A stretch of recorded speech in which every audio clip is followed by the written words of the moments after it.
In a green age long before us lived a king named Erysichthon, strong and proud and wealthy, made his riches mining metals, digging quarries, milling timber.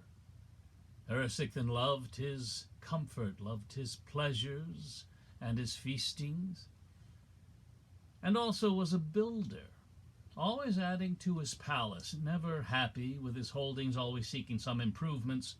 So he planned a great pavilion, hall for pleasures and indulgence, and in the forest he went searching for the wood to build his feast hall, for the hard wood everlasting in the valley of the goddess. And he carted off the timber to his mills beside the river, whose deep waters he diverted for the turning of the mill wheel, for the cutting of the green wood.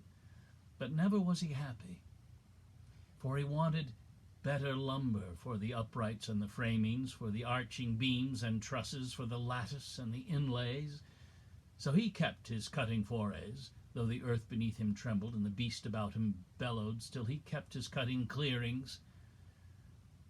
And at length he found the great tree, leagues around, as high as heaven, and in its grove grew ash and aspen, birch and cedar, shaggy redwood, scented lilac, poplar, peach, padauk and pine, ironwood and sandalwood, cottonwood, coconut, kukui, banyan, for this was the great tree, sacred at the center, child of goddess Demeter, goddess of the harvest, goddess of abundance and of plenty, who appeared before him, pleading that he stay away from harming, and he stay his hand from cutting what was numinous and sacred.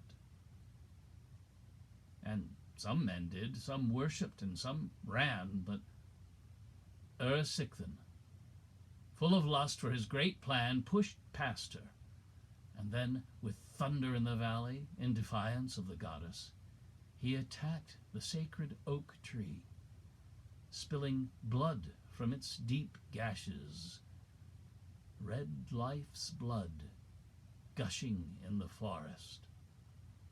And when he cut across its center, that tree's falling scarred the heavens. So he built his grand pavilion, drinking deep at his long tables, while his trumpeters made fanfares to his power and his pleasures. But the goddess, unforgiving, sent her sister to his chamber, sent a message to foul famine far away, to curse him in his chambers.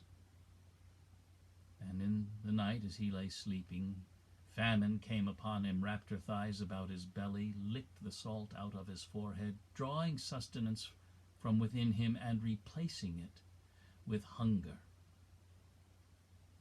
And then, ravenous with hunger, in the morning he ran screaming, calling for someone to feed him. All day he sat down eating, while his servants worked all hours, cooking, baking, boiling, broiling, toasting, roasting, searing, and filleting, bringing courses out of counting. Not a crumb escaped his notice. Any drop that fell beneath him he'd fall upon with lapping, more a beast than something human. And soon his larder was depleted. So he ransacked all his treasures for more meat and grain to feed on. 100 head of cattle, 1,000 pecks and bushels gone as soon as they were gotten. Yet within he suffered hunger, gnawing on his belly, and he studied how to treat it, how to have his cake and eat it.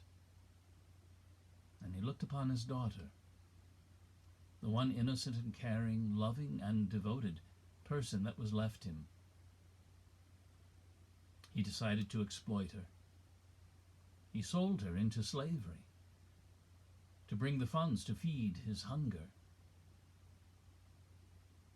And yet, all was lost him, all his pride and power fallen, and he wandered as a beggar eating filth amidst the ruins of the world he had exploited.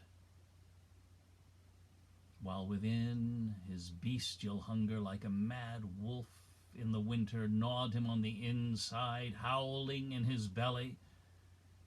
And in his madness, Erysichthon turned his greed upon himself, and to himself he fed himself, until at last his life was finished.